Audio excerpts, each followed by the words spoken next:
আসসালামু আলাইকুম প্রিয় ভিউয়ার্স। আমরা এতদিন যে ইতিহাস শুনে এসেছি, আমি সেটাকে আজ প্রশ্ন করতে চাই। কেন নরেন্দ্র মোদী আমাদের স্বাধীনতাকে নিজেদের স্বাধীনতা বলে দাবি করে? কারণ ইতিহাস মানে শুধু বইয়ের লেখা গল্প নয়। ইতিহাস মানে শক্তির রাজনীতি, ইতিহাস মানে কৌশল, ইতিহাস মানে কার লাভ কার ক্ষতি এই হিসাব। একটা সময় ছিল পাকিস্তান ও বাংলাদেশ একসাথে ছিল। তারপর হঠাৎ করে এমন এক যুদ্ধ হয় যার ফলাফল বদলে দিল পুরো উপমহাদেশের মানচিত্র। কিন্তু প্রশ্ন হলো, এই বিচ্ছেদে সবচেয়ে বেশি লাভ কার হয়েছিল? অনেক বিশ্লেষকের মতে পাকিস্তান থেকে বাংলাদেশকে আলাদা করা ভারতের জন্য ছিল একটি কৌশলগত লাভের সুযোগ।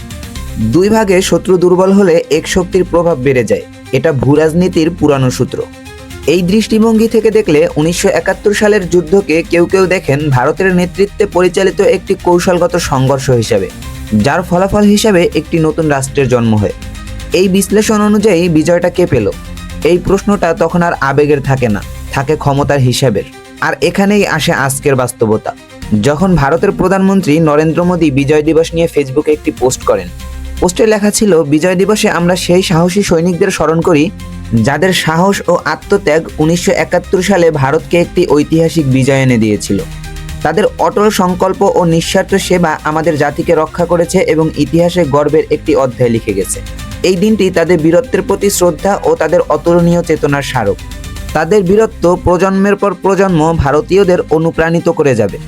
এখন অনেকেই প্রশ্ন করেন, যদি এ বিজয় পুরোপুরি বাংলাদেশের হতো, তাহলে অন্য দেশের নেতা এভাবে একে নিজের দেশের বিজয় বলতে সাহস পেত কি?